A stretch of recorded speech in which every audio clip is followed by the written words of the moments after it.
Kamel Kouemo, bonjour. Bonjour Eric et merci beaucoup pour l'invitation. Vous êtes co-auteur, coproductrice et même actrice principale à la série Pouvoir et Loi, Power and Law, actuellement diffusée sur la chaîne TV5 Monde. Cette série s'intéresse davantage aux questions de droit et de justice. En tant qu'avocate de profession, vous n'êtes visiblement pas allé loin pour chercher l'inspiration. Oui, effectivement, je suis pas allée chercher bien loin. Pourquoi aller chercher loin quand on a quelque chose d'intéressant à côté? J'ai décidé de parler de ce que je connais. Pas, je veux dire le mieux, mais c'est un peu le quotidien, le droit, c'est un peu mon quotidien. C'est le sujet qui m'a le plus interpellée et on a constaté que le paysage cinématographique, pas seulement au Cameroun, mais un peu en Afrique francophone, était un peu vide au niveau des séries juridiques. Alors qu'en réalité, tout le monde aime les séries juridiques, que ce soit en Afrique, en Europe, en Amérique, partout, les gens aiment regarder les séries juridiques, Scandale, Murder, et c'est pas moi, Police. En fait, il y a tellement de séries qui cartonnent, qui ont du succès, qu'on regarde, qui viennent d'ailleurs, Dr. Bulls, Suits, tout ça, mais on n'en a pas made in Cameroun ou made in Afrique francophone. Donc, on n'a pas qui parle de nos problèmes particuliers à nous, alors qu'on en a. Donc, c'était un peu pour pallier à tout ça qu'on a décidé de lancer cette série-là. Globalement, l'intrigue de votre série tourne autour d'un riche cabinet d'avocats qui doit faire face aux conséquences des crimes sur lesquels il s'est construit sa réputation, alors que l'une de ses co-héritiers s'apprête à prendre la direction. A priori, on pourrait penser à une histoire de famille occidentale, mais c'est bien les réalités du Cameroun que vous mettez en avant. Effectivement, Eric, c'est les réalités camerounaises et pas seulement camerounaises, mais africaines en général qu'on essaye de mettre de l'avant dans cette série-là. On a l'habitude de regarder les séries juridiques qui viennent d'ailleurs où on voit comment ils traitent leurs problèmes. Vous avez le droit de garder le silence, comment ça se passe des problèmes de drogue et tout ça qui est comme leur réalité. Oui, on dit pas que ça n'arrive pas chez nous, mais il y a nos problèmes aussi, ce qui arrive particulièrement chez nous, qu'on a voulu mettre de l'avant par ces séries. Là, on parle de pédophilie, on parle de viol, on parle de nos réalités, nos mots MAUX à nous, qu'on a voulu représenter, qu'on a voulu mettre de l'avant au travers de cette série-là. Quels sont les principaux mots de la société camerounaise, voire africaine, que vous mettez en exergue pour les décrire dans votre série? On parle de plusieurs choses qui sont quand même les réalités de nos sociétés africaines, pas particulièrement le Cameroun, mais c'est des choses qu'on vit dans nos sociétés africaines. On parle de viol, on parle d'inceste, on parle de corruption, on parle de trafic d'influence. On a vu par exemple au premier épisode, on a eu un problème de terrain qui, en fait, c'est des réalités, c'est des choses qui se passe, j'achète mon terrain aujourd'hui, puis en fait il y a plusieurs autres propriétaires du même terrain, donc c'est des thèmes comme ça qu'on essaye d'aborder au travers des épisodes. Dans la série, vous ne cachez pas qu'on parle bien du Cameroun avec ses armoiries, notamment le drapeau, et vous vous lancez donc dans la peinture de cet art que vous décriez. Aux yeux du monde, voulez-vous présenter le Cameroun dans son aspect le plus abject? Non, pas du tout. Pourquoi regarder l'envers du décor? Au contraire, nous présentons dans la série le Cameroun dans son aspect le plus souhaité, le plus rêvé, dans son aspect qui est en train de se réaliser. C'est vrai qu'il y a des vices qu'on décrit dans la série, mais dans la même série, on montre qu'il y a une catégorie de Camerounais qui agissent différemment.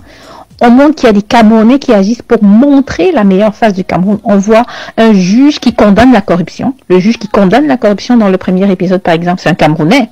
L'avocate qui défend les droits de la veuve, c'est une Camerounaise. Donc, il y a des Camerounais qui travaillent pour le Cameroun. Dans la série, on voit un magistrat, quelqu'un qui se pensait intouchable, qui est condamné conformément aux lois du Cameroun, qu'il n'ignore pas parce qu'il est juge. On voit une veuve qui est une personne sans personne, qui est restituée dans ses droits. Donc, c'est la société camerounaise en devenir où des citoyens sont égaux en droit et en devoir. C'est ça qu'on veut pour le Cameroun et c'est vers ça qu'on s'en va dans ce Cameroun-là. C'est ça qu'on veut montrer en fait.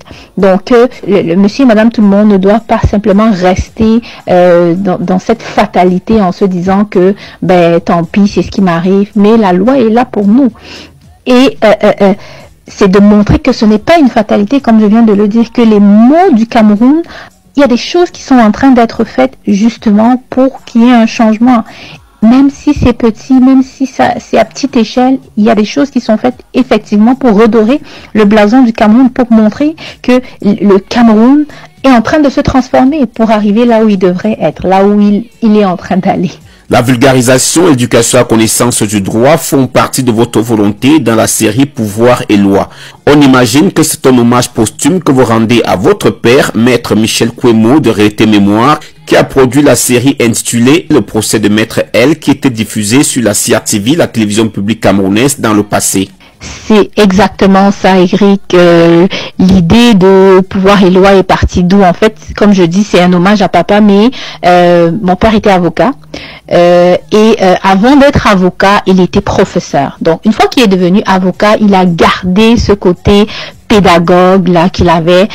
Il a donc voulu enseigner entre guillemets à monsieur et madame tout le monde c'est quoi leurs droits. Il a voulu vulgariser les principes de droit. Il a commencé par des livres, il avait des livres, des magazines et tout. Puis il s'est rendu compte que par le cinéma, ça peut être un bon moyen aussi de vulgariser cet outil-là qui est très important pour bâtir une société. En fait, on ne peut pas bâtir une société sans droit. Et malheureusement, les gens ne sont pas toujours au fait de leurs droits et devoirs, et comment mieux les renseigner qu'à travers le cinéma, parce que les gens aiment bien regarder la télé. Donc c'est comme ça qu'il a mis sur pied cette première série camerounaise qui était les procès de Maître L, qui malheureusement s'est arrêté avec son décès. C'est dans cet objectif-là qu'on a lancé Pouvoir et Loi pour un peu continuer ce qu'il avait commencé en gardant justement à l'esprit ce désir de vulgariser, ce désir de parler des mots, mais surtout aussi des solutions ou des pistes de solutions à ces mots-là, parce que on vit des problèmes parfois et malheureusement on va comme se renfermer sur soi. On va dire ça m'est arrivé, ça arrivé à mon voisin et à ma tante aussi, il y a rien qu'on puisse faire, tant pis, je suis sous la poisse ou je vis quelque part où il n'y a pas de solution, ça m'est arrivé, tant pis, je reste avec mon problème. Non, il y a la loi. Et la loi peut faire quelque chose. Parfois, malheureusement, on a l'impression que la loi n'est pas là pour nous. Mais le but de la série aussi, c'est pour pouvoir dire aux gens, ne perdez pas foi en la justice, ne perdez pas foi en la loi. Il y a quelque chose qui est fait, même si on n'a pas l'impression, et il y a des choses qui peuvent continuer à être faites. Et c'est un peu ça qu'on veut mettre de l'avant au travers de la série. La raison principale même, comme vous l'avez évoqué, pour laquelle je suis allée vers une série comme ça, c'était vraiment pour rendre hommage à mon père qui avait commencé justement la première série juridique camerounaise, les procès de Maître L. Donc c'est un peu pour suivre les traces de papa que j'ai lancé cette série-là, avec ma sœur bien évidemment. Comme votre père dans sa série, vous et votre sœur Karine êtes actrices dans la série Pouvoir et Loi. Est-ce une réelle vocation pour vous et est-ce la première fois que vous jouez un rôle important dans une série ou un film à titre personnel? Vocation, je ne sais pas. Mes professions, certainement pas. C'est pas ça qu'on fait tous les jours de notre vie. C'est vraiment la première fois. Tu as parlé d'un rôle important dans une série ou un film. C'est la première fois qu'on a un rôle. Point final. On n'a jamais joué dans une série ou dans un film. Donc, c'est ça. On s'est juste lancé comme pour jouer, entre guillemets, par passion, pour rejouer. Puis, ça a donné le résultat que vous allez voir au long de la série.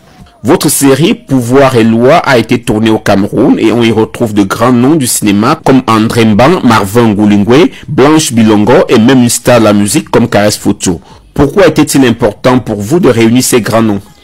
Oui, pour moi, c'était important de réunir les grands noms. C'était important de réunir les doyens aussi. Vous allez voir que dans la série, il y a beaucoup de doyens, ces personnes-là qui nous ont bercés, qui ont fait naître un peu le cinéma camerounais, mais qu'on voit de moins en moins sur nos écrans. On a voulu en fait revoir à la télé. Quand on parle de Blanche Bilongo, on l'a vu. Quand j'étais toute petite, je la voyais à la télé et tout ça. Donc oui, on a voulu travailler avec ces personnes-là et on a été bien contents quand elles ont accepté de nous suivre dans ce projet. Alphonse Béni, un autre grand nom du cinéma, originaire du Cameroun, fait également partie des acteurs de votre série. Il est décédé le 12 mars dernier. J'imagine que vous avez une pensée pour sa famille, surtout que ce dernier, qui joue le rôle de gouverneur dans Pouvoir et Loi, sera absent lors des 3 prochaines saisons attendues. Absolument, c'est sûr qu'on a une pensée pour le doyen Papa Alphonse Béni. On a eu le privilège de l'avoir sur ce projet. Ça faisait longtemps, il participait plus à beaucoup de projets. On a vraiment eu le privilège, on s'est senti choyé qu'il a accepté de travailler sur ce projet-là et malheureusement qui est sorti juste quelques mois après son départ. Mais justement, on a lancé, on a fait cet hommage là sur notre page Facebook par rapport à son intervention, en fait à sa première apparition dans la série. On a lancé un jeu concours sur ça pour dire hommage au doyen Alphonse Béni. Donc oui, on est de tout cœur avec la famille par rapport à ça. Véronique Armel Kwemo, est-ce qu'il a été aisé de trouver des financements pour votre série? Parce qu'on sait que ce n'est pas toujours une sinécure s'agissant du cinéma africain. Ça n'a pas été facile, comme vous le savez, je suis avec ma sœur sur le projet. On s'est lancé pour rendre hommage à papa.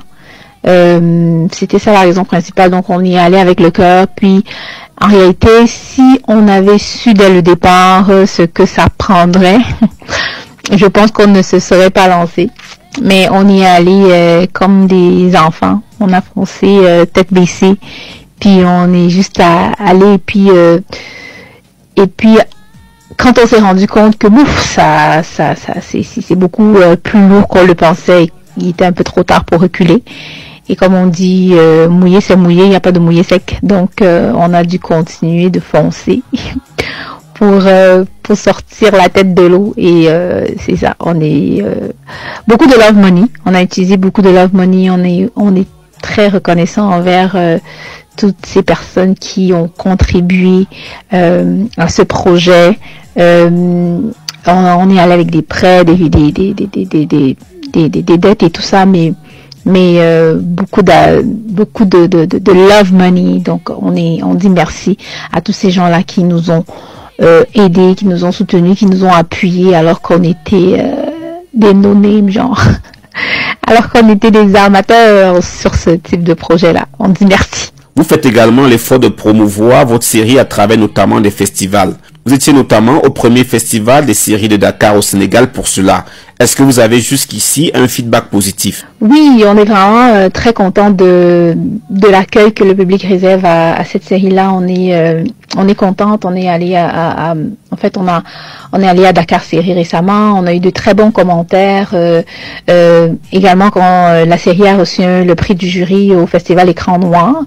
De très bons commentaires aussi suite à la diffusion des 2 premiers épisodes. La diffusion de la série a commencé dimanche sur TV5 Monde, puis on a de bons commentaires aussi. Donc écoute, on est content des commentaires qu'on peut lire. Véronique Armel Kwemo, je vous remercie. De rien, c'est moi qui vous remercie en réalité, monsieur Chouake. Je vous souhaite une agréable journée. Bye bye.